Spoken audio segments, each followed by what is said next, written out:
There are moments when no one has to insult you directly for you to feel belittled. All it takes is a light remark, a half smile with sarcasm, and something inside you tightens. You try to stay calm, to act like it doesn't bother you, but your mind is storming. Your body tenses and 100 comebacks rush through your head simultaneously. If only I had said that the thought keeps echoing. You go home and replay the scene over and over in your head. Each time you picture it, the anger grows stronger. You think about the words you should have said and how you should have handled it.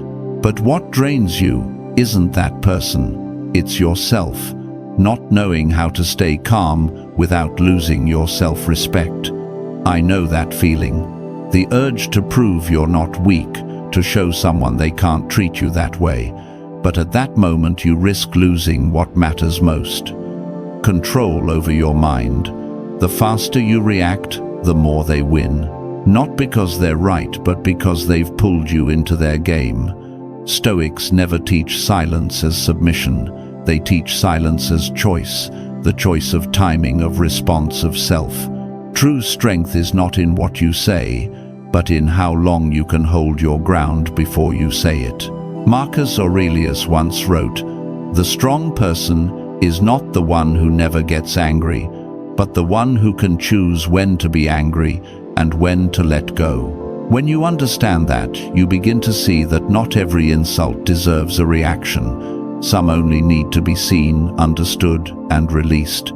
Yet in the heat of anger, everyone forgets this. And in that moment, you stand at a crossroads. React on instinct and lose your peace, or control yourself and keep your power. This video isn't about staying silent to avoid conflict or fighting back to prove your worth. It's about keeping your position even when disrespected. Sometimes how you react doesn't just tell them who you are, it tells you whether you still respect yourself. By the end of this video, you'll understand 5 things a Stoic never does when disrespected. They're not tricks or psychological tactics, but principles of living tools to help you stay steady when most people lose control. You won't need to win against anyone when you truly practice them, because by then you'll have already won yourself. And if what I'm saying resonates with you, take a moment. Think about the last time you felt disrespected. Maybe at work, in a conversation, or from someone you once trusted. How did you react? Did you stay calm, or did anger lead the way? Write your story in the comments. Not to complain, but someone reading it might realize they're not alone. We're all learning to protect our peace in a constantly tested world, and your story will help someone else find their balance again. Let's begin with the most common mistake that makes people lose themselves in just a few seconds: reacting too quickly. Lesson 1. Don't react right away. When someone disrespects you, your first reaction doesn't come from reason, it comes from your body. Your heart races, your throat dries up, and every muscle tenses as if preparing for battle. You must do something, say something back, defend yourself, or at least make it clear that you won't be looked down on. In that moment, what you truly want isn't justice. You want to regain a sense of control. I once experienced this in a meeting. A colleague made a subtle, mocking remark, and the room laughed. The heat rose instantly, and I wanted to reply to reclaim my ground.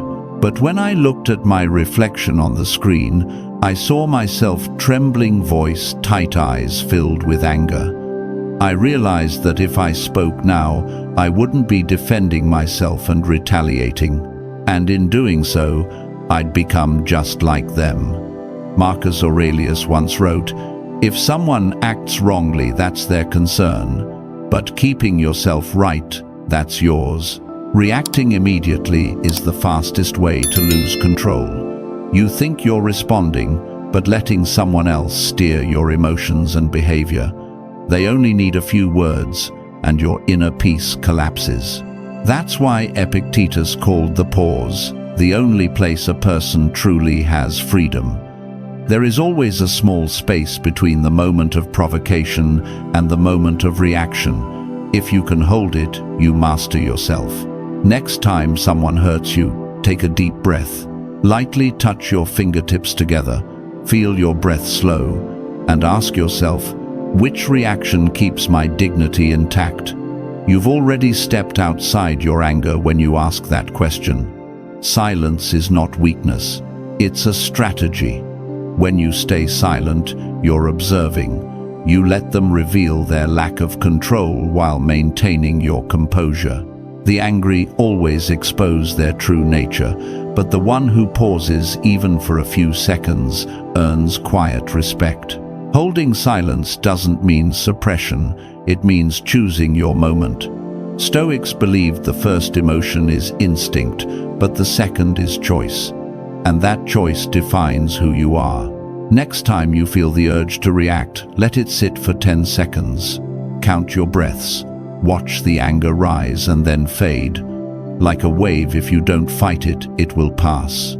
But if you struggle against it, it will pull you under. The strong are not those who never feel insulted.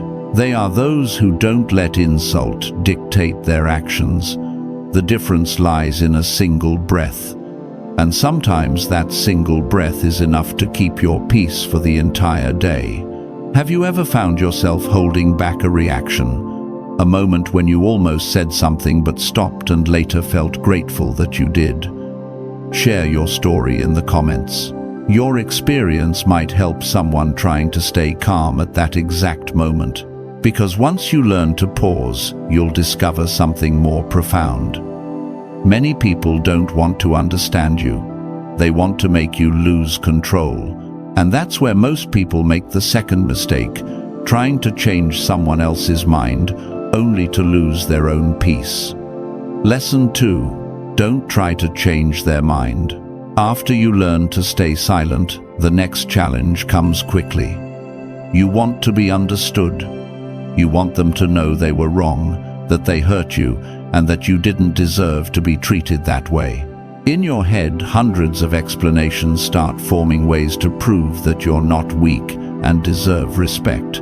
But that's the most subtle trap of trying to change someone else's mind. I once fell into that trap in a work relationship. After being misunderstood and spoken about unfairly, I spent hours crafting a message to explain myself calm, logical, and full of goodwill. But what I received in return was silence, and sometimes cold replies like, "You can think whatever you want." The more I tried to prove myself, the smaller I felt. When you beg to be understood, you've already handed them the power to define your worth. Marcus Aurelius once wrote, "You cannot convince someone to do what's right until they are ready to see what's wrong." A person who chooses to disrespect you doesn't do it because they can't see your value. They see it, they don't care. And when you try to change them, you send the wrong message. My emotions depend on you. Some minds don't want to understand. Some people don't need your explanations, they want to stay in control. They feed on your reactions because it makes them feel superior. They know that the moment you start explaining, you've already entered their game. And in that game, you can't win because they make the rules. The Stoics understood that you can't control someone else's thoughts or feelings, only your response. Seneca once said, "No one can insult you unless you decide their words are valid." So instead of saying, "I'm not what you think, I understand," you have your own view, and stop there. That sentence is both respectful and final. It closes the door to argument. You don't need to prove the truth to someone who refuses to see it. Every word you speak will be twisted. Every reason you give will become more fuel for their side. Silence in that moment isn't surrender. It's cutting off the energy that keeps a pointless battle alive. When you stop explaining, you feel lighter. Not because you've won, but because you've severed the invisible cord that ties your peace to someone else's behavior. And in that moment, you see clearly. No one truly has the power to disturb your peace unless you allow it. If you've ever tried to make someone understand you and ended up with only silence or sarcasm, share your story in the comments.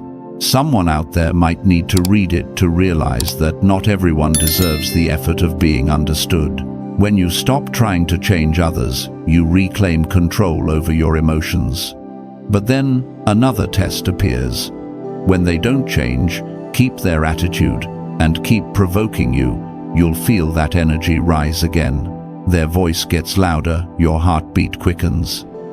And this is the moment where your discipline is tested, whether you'll match their energy or master your own. Lesson 3. Don't match their energy. Your instinct wants to rise when someone gets angry, shouts, or throws harsh words. You feel that if you don't respond, they'll think you're weak. But that very moment is the real test of calm. Stoics never seek to win every argument. They aim to beat themselves, to win over anger, the urge to prove, and the desire to teach the other person a lesson. I once witnessed a situation at work. A colleague was scolded by a senior manager in front of many people. Instead of reacting, he stayed silent, listened thoroughly, and said only one sentence: "I understand, I'll review my approach." Then he walked out without a word of defense. At first, everyone thought he was weak, but a few days later, when the manager's anger faded, people spoke of him with respect. He hadn't lost, he refused to drop to the lower energy level the other person was stuck in. When you react to someone else's energy, you hand them control over your spirit. If they shout, you shout. If they mock you, retaliate with anger. Ultimately, you become a mirror of them, no longer yourself. Seneca once said that a wise man never lets another's mood dictate his actions. Calmness isn't just a virtue, it's a strategy. There's a principle in psychology. Emotional energy always seeks to spread. Angry people want others to be angry too. Negative people want to pull others into their frequency. But if you slow down, speak softly, breathe more deeply, and keep your tone steady, you give their energy nowhere to land. You don't lose, you switch off their power. Try this once. When someone yells at you, answer calmly, "I hear you." No argument, no defense. That stillness unsettles them most because they can't control you. And that's when you reclaim your position. Stoics don't chase other people's emotions, they make others adjust to theirs. Of course, staying calm doesn't mean you don't feel hurt. You still feel the sting, the heaviness, but you don't let that emotion steer your behavior. Each time you resist a reaction, you teach yourself resilience. Not to become cold, but to become clear. I won't react as you want. I'll choose my own way. Share that story in the comments if you've ever fallen into an argument and later realized you were dragged into their negative energy. Write about how it felt to lose control and what you learned afterward. Your experience might help someone pause before being swept into another person's anger. Ultimately, staying calm doesn't just earn respect, you create confusion. You're no longer playing by their rules. But there's still a subtler mistake ahead. Many people manage to stay calm and silent, yet carry the emotion too deeply. They start to take every offense personally. And that, more than anything, is what truly hurts them. That's why we need to move to the next lesson on not letting things touch your identity, even when someone tries to provoke you. Don't take things personally. Lesson 4. Don't take things personally. When someone disrespects you, most of us instinctively believe they do it to hurt us on purpose. That comment, that look, that gesture, all feel directed at you, meant to lower your worth. But the truth is, most of what people do isn't really about you. It's about their insecurities, fears, or the pain they haven't yet healed. I once worked with someone who was often irritable and sarcastic. At first, I felt insulted.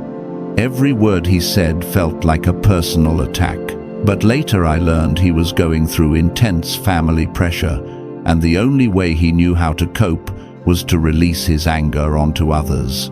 That didn't make his behavior right, but it freed me from carrying his emotions as my own. Marcus Aurelius once wrote that when someone behaves wrongly, they should remember that they do so because they believe it is right.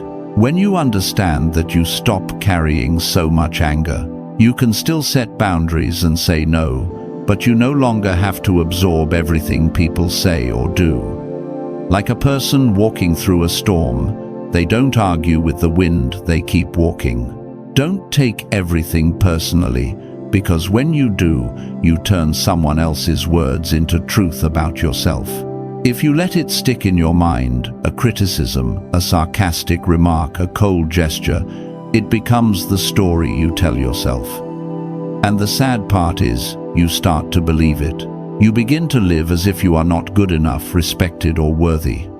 That's the real wound, not what they said, but what you believed. The Stoics called this separation of the self, the ability to see a situation without merging your identity with it. When you feel insulted, observe it from the outside and say, "This is a statement, not a definition of me." By stepping back from the emotion, you protect your mind from being dragged down by negativity. Remember, what others say only has power if you give it to them. A mocking word can't make you small unless you believe you are small. You can't control how people behave, but you can decide how long they'll stay in your mind. And sometimes the strongest response is not letting their words live inside you for even a day. If someone has ever said something that hurt you and you later realize they were projecting their own insecurity, share that story in the comments. Your story might help someone see that not every insult deserves to be carried within. Because when you stop taking things personally, you step out of other people's games. But the journey doesn't end there. Something subtler happens after the moment has passed. You no longer argue, no longer feel anger, yet the story still plays in your mind, replaying every detail, every word, like a film that won't stop. And in that moment, you begin to hurt yourself without anyone's help. That's why we need the next and final lesson, where you learn to let go, not just in action, but in thought. Don't keep it in your head. Lesson 5. Don't keep it in your head. There are nights when you lie still, the room dark, yet your mind refuses to rest. The words they said, the look they gave, the way they made you feel, small, all come back like a slow-motion film. You're no longer in that moment, but the feeling remains. That's when they are no longer hurting you. You're hurting yourself. The Stoics understood that pain doesn't come from events, but from how long we hold on to them. Epictetus once said, "It's not what happens that troubles you, but how you think about it." When you keep replaying what happened, you allow that person to live rent-free in your mind without payment or permission, and sometimes not even remembering you exist. I've been there. A single condescending remark from someone I respected stayed with me for weeks. I thought I had let it go, but every time silence returned, my mind dragged me back to that moment. It wasn't until I wrote this in my journal that I realized I didn't owe them another reaction, and I finally felt lighter because the thing that needed to be released wasn't that person, but the version of myself still living inside the hurt. The Stoics taught a simple practice. Give pain an expiration date. When something wounds you, allow yourself to feel it within a set time, 10 minutes a day. Then write down 2 things: the lesson I learned and what I choose to keep. Everything else, let it go. Because every time you replay the story, you steal peace from the present moment. Remember, stillness doesn't come from the absence of noise, but from refusing to repeat that noise inside your head. When you stop giving the past control over the present, you'll see it clearly. The person who once hurt you has no power anymore. They've moved on long ago, only you stayed. If you've held on to an old wound for too long, share what finally helped you release it in the comments. Your answer might be the key for someone else to find the peace they've been missing for far too long. And now that you've made it this far, you probably understand these 5 lessons aren't just about handling disrespect. They're about living with self-mastery, free from the control of others' actions, emotions, or opinions.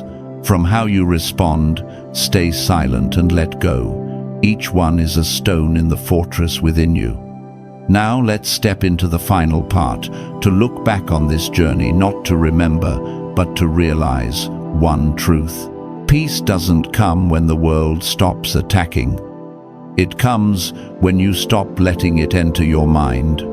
Peace is not a reward.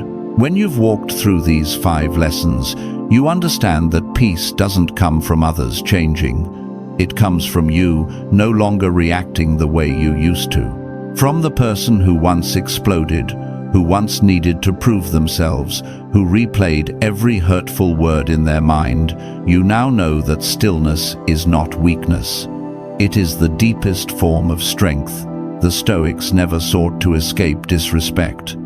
They learned to stand steady within it. They knew the world would never stop testing your limits through words, glances, or silent disregard. But every time you stay calm and refuse to enter someone else's emotional game, you prove something greater. You've changed. You no longer need to react, to convince, or to win. You only need to stay whole. Marcus Aurelius once wrote, "True power is keeping your soul calm amid the storm." That is the final meaning of this journey. You can't control how others behave, but you can always choose your own response. Every wound can become a lesson if you pause, breathe, and see it from the outside. If there's only one thing you take away from this video, let it be this. Don't let your mind become someone else's battlefield. Let your calmness be the stone wall where every wave can touch but never break through. Now, I want to hear from you. Among these 5 lessons, which one changed your perspective the most? Leave a comment below, not just to share, but to remind yourself every time you choose calm, you reclaim your freedom. Subscribe to Sovereign Stoic, where we don't just study Stoicism, we learn how to live as self-governed, steady, and strong, even when the world refuses to be gentle.